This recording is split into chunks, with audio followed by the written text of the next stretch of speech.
Isis Unveiled, the blockbuster book that ignited a movement.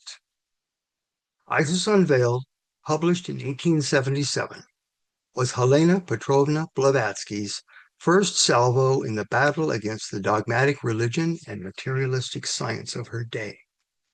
It was an immediate success that prompted sharp reactions as well as accolades from critics, and proved to be very popular, soon requiring numerous reprints. The importance of this work can hardly be overstated. Without it, the Theosophical Society would have been stillborn. The Theosophical movement intended by Blavatsky and her teachers left without direction, spiritual impulse, principles, or a common language. With it, scholars, scientists, religionists, free thinkers, and even spiritualists had a basis for inquiry, a fresh look at a wider world of thought than their own cramped disciplines had previously allowed. Isis Unveiled challenged all the closely held orthodoxies of the day. It laid the groundwork for further clarification and expansion of theosophical ideas in Blavatsky's later writings and those of her colleagues and co-workers, notably A.P. Sinnett and William Q. Judge. It was a necessary prelude to her later major work, The Secret Doctrine, which filled a larger purpose by focusing attention on the more esoteric and metaphysical aspects of what she called in Isis the arcane knowledge. Despite its many critics and obvious shortcomings, Isis forever altered the intellectual landscape of the 19th century. It gave the world a first look at the evidence of that ancient wisdom and introduced radical concepts, such as the inherent spiritual nature and perfectibility of man, the unity of man and nature, and a new perspective on the mysteries of the hidden psychic world.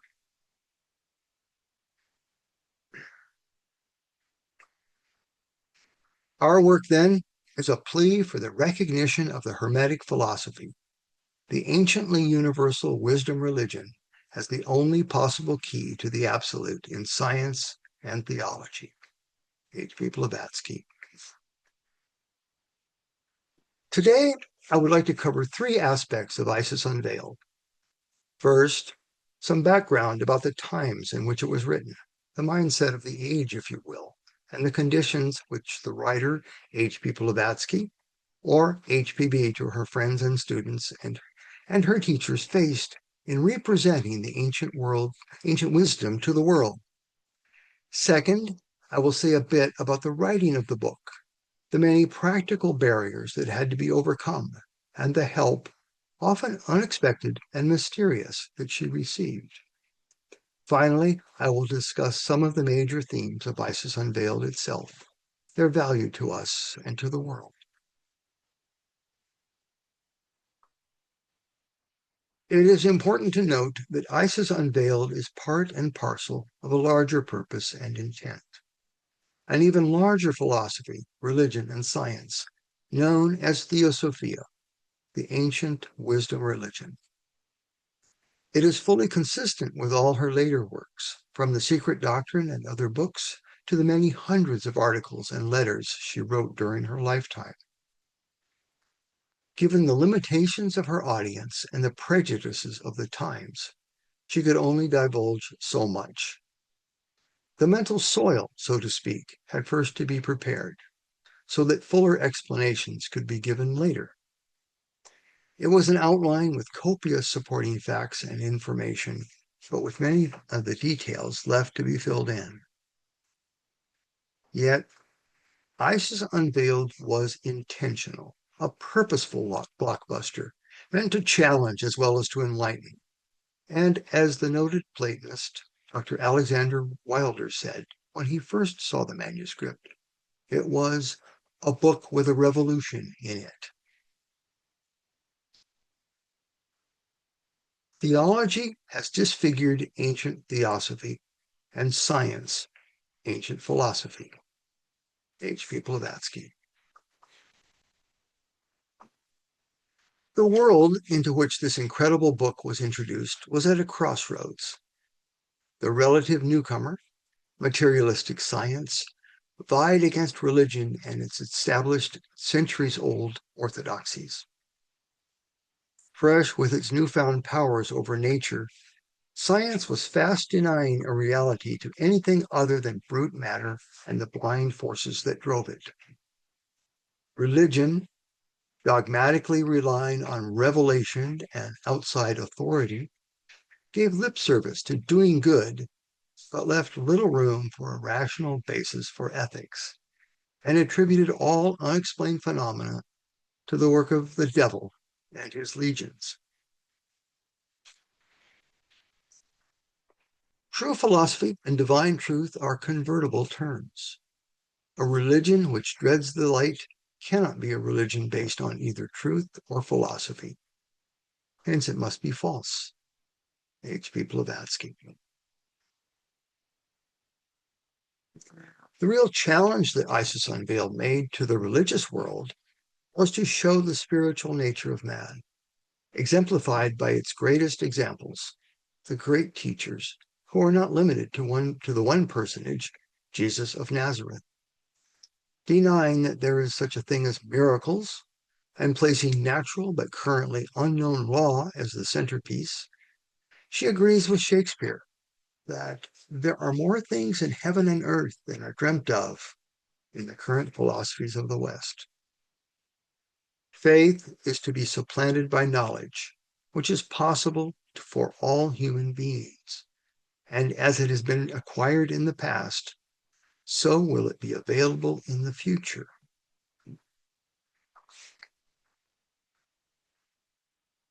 The universe is the combination of 1,000 elements, and yet the expression of a single spirit, a chaos to the sense, a cosmos to the reason. H.P. Blavatsky. Isis opposed the entrenched materialism of the day and challenged scientists to explore the unexplained phenomena then occurring daily in the seance rooms of Europe and America. It questioned the very assumptions of materialism and gave profuse examples of powers and phenomena from many past civilizations. While acknowledging the value of honest science, she also demonstrated, using their very logic and facts, their inconsistencies and limitations, leaving room for and inviting further investigation. But except for a few notable exceptions, the vast store of history, the observations, records, and knowledge of the past presented in Isis were ignored. Between these two titans, science and religion, the recent advent of miscalled spiritualism suggested new, invisible realms of exploration, but gave only one possible explanation: the spirits of the dead. But what we could call the existential pains of life were palpable to an increasing number of people, with questions such as, what happens after death? Where have my dead loved ones gone? Is there a way to contact them, even just one last time to offer a goodbye, or to say, I love you, and to make sure that they're all right? As HPB asks in the preface to Isis, who, where, what is God? Whoever saw the immortal spirit of man so as to be able to assure himself of man's immortality? Blavatsky's answer, right at the outset of Isis, is instructive and illuminates the path she will take in the entire book. In fact, in Theosophy itself. Man's spirit proves God's spirit, as the one drop of water proves the source from which it must have come. Tell one who had never seen water that there is an ocean of water, and he must accept it on faith or reject it altogether. But let one drop fall upon his hand, and he then has the fact from which all the rest may be inferred. H.P. Blavatsky. As simple as this may sound, neither science nor religion could offer satisfactory answers to these important questions, and spiritualism's answers were equally inconclusive. Despite its shortcomings and frequently fraudulent proponents, spiritualism was the only available soil into which to plant the seeds of a philosophy that encompassed all of nature and of human beings. Yet, most spiritualists were too fascinated by the phenomena they were experiencing, phenomena which required no ethical standards, no philosophy, and little methodical scientific investigation. This conflict among three opposing and unreconciled fields of thought was largely confined to the Western world, which was also actively striving to profit from the exploitation of the abundant wealth and resources of what was then simply called the East. The current continuing barrage of centuries of colonial exploitation by the West left the few native Eastern scholars, such as the Indian Brahmins, understandably wary of Western motives. As a result, those scholars often obscured rather than assisted outside efforts to interpret their knowledge. The vast intellectual, philosophical, religious, and cultural treasures of half of the world were just beginning to be appreciated by Western minds. But the depth of that ancient wisdom was barely suspected.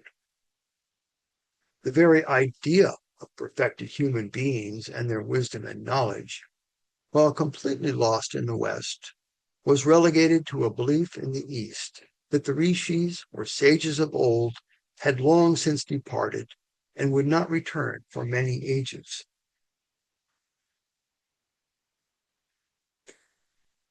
I am here in this country, sent by my lodge, on behalf of truth in modern spiritualism, and it is my most sacred duty to unveil what is and expose what is not. H.P. Blavatsky, letter to Professor Hiram Corson, February 1875. This was the task set before H.P. Blavatsky, a purpose hardly known to her before her arrival in America in 1873. Today, we know Isis Unveiled is a finished work, but its completion was far from certain, its success in no way guaranteed. It went from a seed idea in the summer of 1875, when she wrote the first few pages, to a published work in the fall of 1877. It is important to note just how amazing a production it was to complete in a little over 2 years, the difficulties encountered by the writer, and the help she got in researching and writing its nearly 1,300 pages.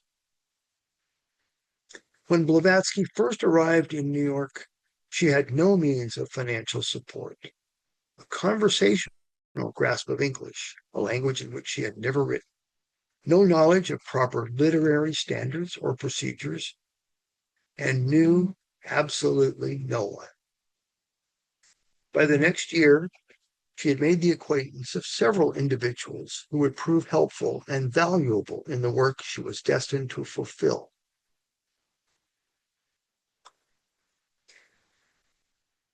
Colonel Henry Steele Olcott was a distinguished attorney, journalist, and spiritualist, whom Blavatsky first met at a famous series of seances at the Eddy farmhouse in Vermont in 1874.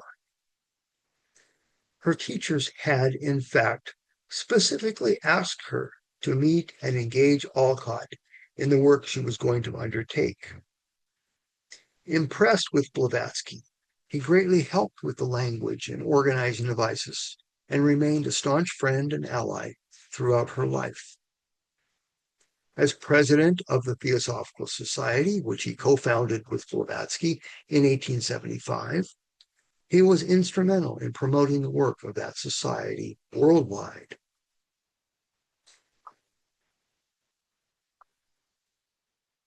Of Blavatsky's focus and determination during the writing of Isis Unveiled, he wrote, "Her work went on without break or interruption until its completion in the year 1877. In her whole life, she had not done a tithe of such literary labor, yet I never knew even a managing daily journalist who could be compared with her for dogged endurance or tireless working capacity." Henry Steele Olcott, Old Diary Leaves. Professor Hiram Corson was an eminent scholar and lecturer on English literature at Cornell University, at whose home in Ithaca, New York, Blavatsky stayed and worked when she began writing Isis.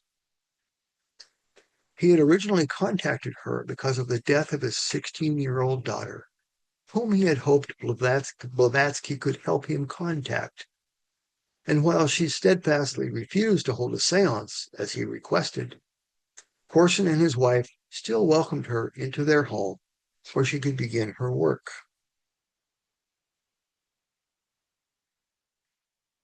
Dr. Alexander Wilder, a noted Platonic scholar, archaeologist, author, educator, and practicing physician, who among all HPB's new friends and acquaintances was the one person able to help extensively with proofing and editing Isis.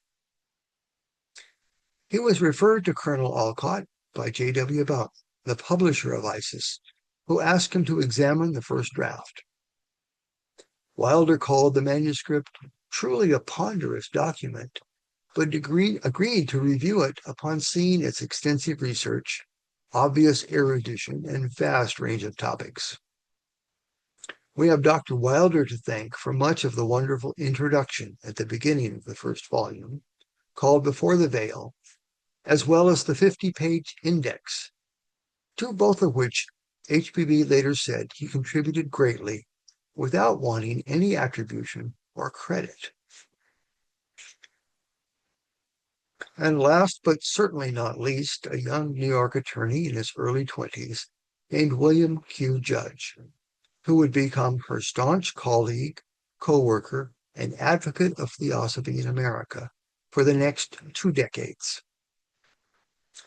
Their first meeting in 1874 altered Judge for life and profoundly affected the theosophical movement. Having seen what he called the lion's glance, the diamond heart of HPB, Judge spent many evenings learning from her at her residence in New York City, dubbed the Lamasery.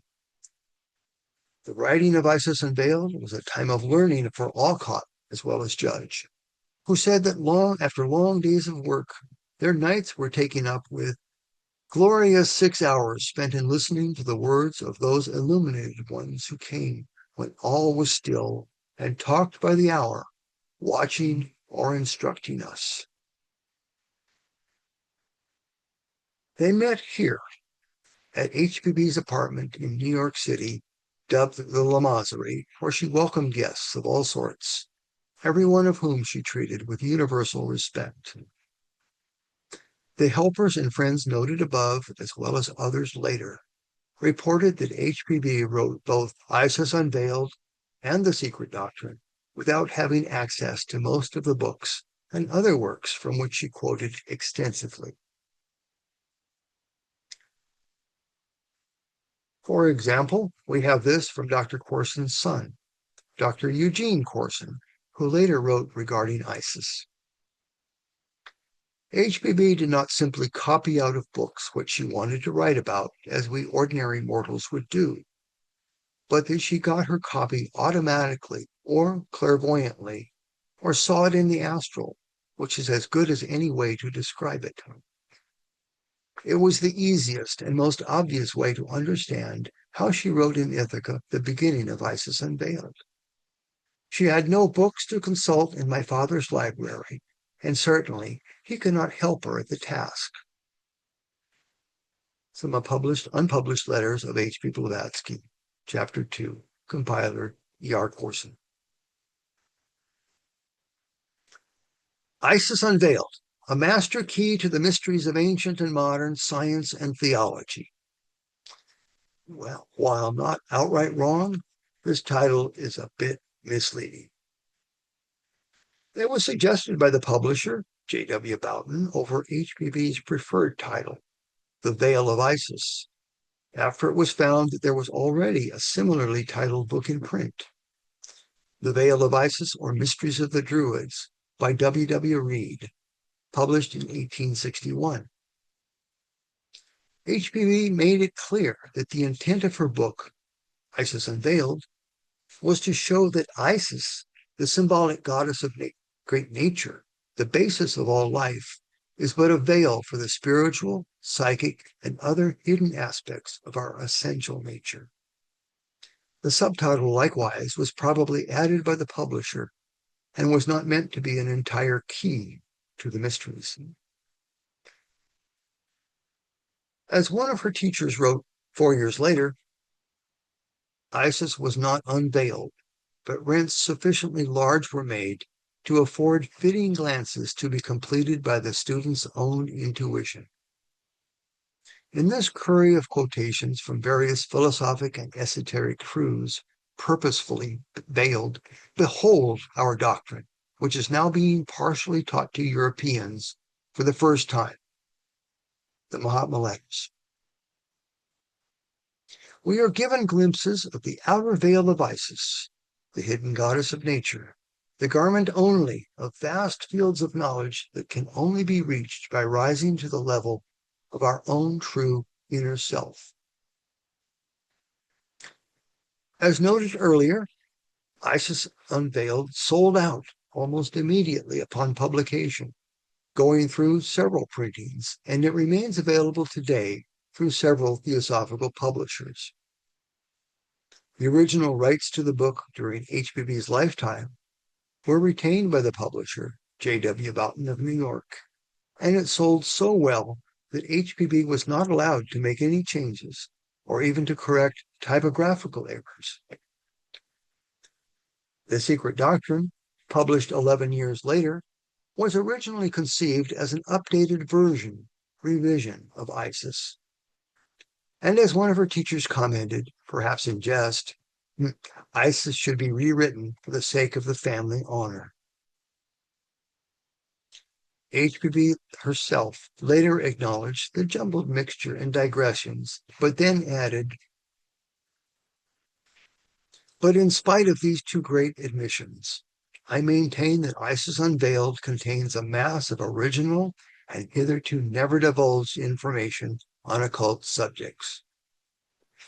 That this is so is proved by the fact that the work has been fully appreciated by all those who have been intelligent enough to discern the kernel and pay little attention to the shell, to give the preference to the idea and not to the form, regardless of its minor shortcomings. H.P. Blavatsky, My Books, Lucifer, May 1891. Isis Unveiled was both a uniting and a dividing book, as it demanded that readers look at the evidence she presented and do their own thinking. For over 2 years, from its publication in 1877 until HPB went to India and began writing and editing her new magazine, The Theosophist, in October 1879, Isis Unveiled was the text for Theosophists and the Theosophical Society. Even later, with the publication of works by A.P. Sinnett, such as Esoteric Buddhism in their early 1880s, it remained the essential theosophical work. Isis gave Theosophy some scope, historical roots, working principles, and definitions, but it also alienated the majority of the initial members of the Theosophical Society, who were spiritualists. They stopped attending the society meetings in New York when HPB refused to perform phenomena for their benefit. The spiritualists were interested in demonstrations of psychic ability, but not in philosophy or any alternative explanations except the contact with the dear departed. They were already upset with HPB's letters and articles published in the spiritualist journals, and Isis Unveiled only solidified their opposition, even though she defended their phenomena as real and deserving of careful investigation. That defense, however, did not include ignoring the very real dangers inherent in their so-called spiritualist practices. Having opposed modern materialistic science, entrenched dogmatic religions, and the explanations of their puny stepchild, spiritualism, we can begin to see why Isis Unveiled was a blockbuster work, and why it was indeed a book with a revolution in it. Let's look briefly at its structure before we highlight a few of its themes. Although it largely could be said to be a scientific examination of its subjects, and only reaches some conclusions at the end, it both starts and ends with first principles. In between, HPB gathers a wide array of information and specific examples to prove her points and support those larger ideals. Two sections, the opening preface along with the Before the Veil introduction, and the concluding chapter at the end of the book, mark off the broad principles of Isis Unveiled and act as a pair of literary bookends. The beginning and the end of the book are therefore keys to our understanding it, so that we may at least get a glimpse of the veil of Isis. The preface begins by mentioning Eastern adepts and their science as the source of her knowledge and inspiration. And Before the Veil introduces the philosophy of Plato as a middle ground between science, theology, and spiritualism. As the world's interpreter, in Emerson's phrase, Plato is the link between the ancient wisdom of both East and West and our modern concepts. Before the Veil contains definitions of many of the terms that appear later in the book and gives the reader a hint of what is to come. From astral light to akasha, elemental spirits to elementary spirits, Kabbalists to metempsychosis, hierophants to magicians, the mysteries to theurgists, and much more. Then in the second volume, the last chapter lists 10 fundamental propositions of the Oriental philosophy, which we will briefly touch upon in a moment. In between, Isis covers a vast field of subjects, barely outlined in the opening introductions and the final and the closing chapter. The first volume, Science, subtitled The Infallibility of Modern Science, with each page heading The Veil of Isis, keeping the intended title of the entire work, compares the materialism and limitations of contemporary science with the vast achievements of the ancients. It introduces the Hindu cyclical chronology and doctrine of the yugas as equally vast as the current geological periods, contrasts the ancient knowledge of magnetism and vital force with contemporary mesmerism and psychism, compares the Oriental Kabbalah with the Vedas, and complements Darwinism and natural selection with Eastern ideas on spiritual evolution and emanation. HPB wants to restore the honor of the ancients and show that past civilizations had risen to heights unguessed by her contemporaries. In the second volume, Theology, subtitled The Infallibility of Religion, examines in depth the religious traditions of the ancient world. HPB compares the outer forms as well as the inner meanings of symbols, ceremonies, legends, and myths of so-called pagan religions, and shows these as the root of their modern, corrupted reflections.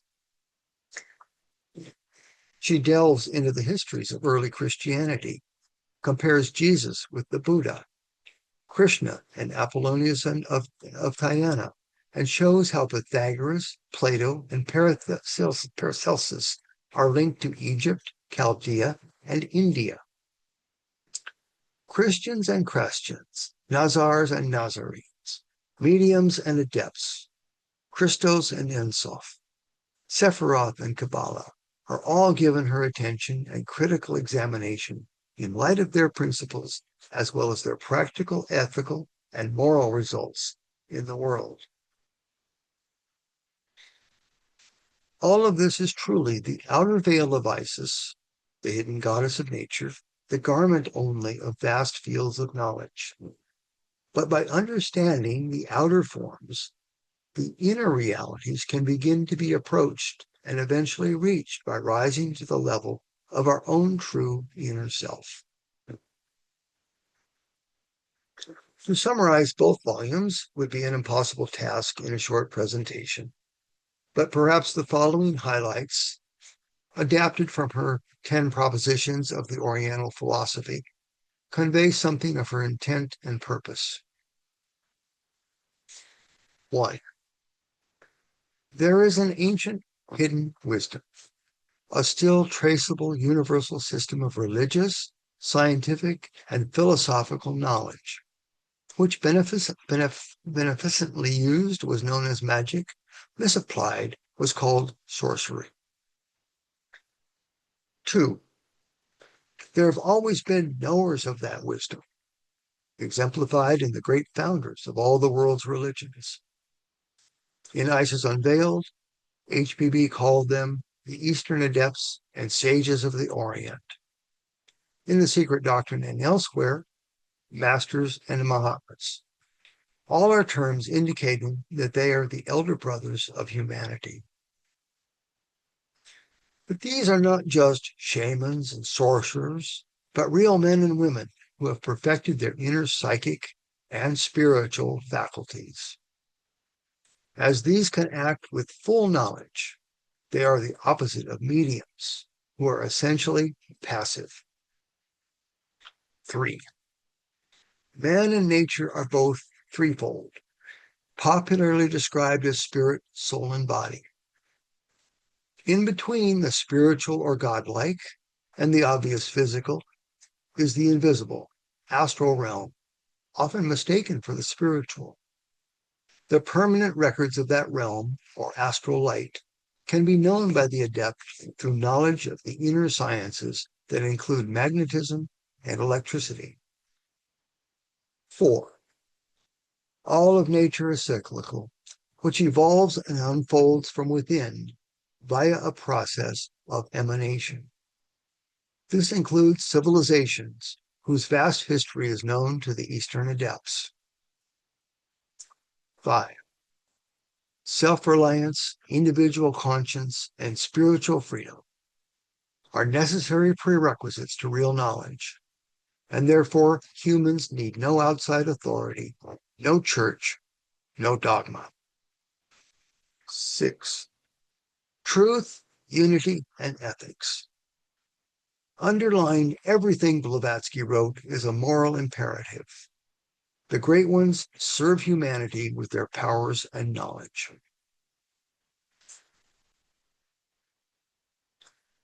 These are truly revolutionary ideas, if their intent and practical use are understood. Science, religion, and all aspects of our society have been influenced by them since the publication of Isis Unveiled. If any book could ever have been said to make an epoch, this one could. Its effects have been as important in one way as those of Darwin's first great work have been in another. Both were tidal waves in modern thought, and each tended to sweep away theological crudities and replace the belief in miracle with the belief in natural law. Henry Steele Olcott, Old Diary Leaves. In this presentation, I have attempted to outline some of the background, the writing, and the basic concepts and purpose of H.P. Blavatsky's first seminal work, Isis Unveiled. While incomplete, I hope that this brief introduction will inspire students and inquirers of all levels of experience with theosophical ideas and writings to read the book. Filled with wonderful stories, fascinating examples, and sharp critical thinking on an amazing variety of topics. Isis Unveiled is a deep reservoir of information and analysis. HPB is arguing for knowledge, and more specifically, self-knowledge, which ultimately must be transformed into knowledge of the universal self. This can only be done without the limitations of blind belief or soul-denying materialism, but requires the effort to seek the truth for oneself, wherever that path may lead. HPB set an example for us. It is for us to follow her lead, not blindly, but with open eyes and appreciation for all those who, like her, have trod the path and shed light on our journey. Thank you.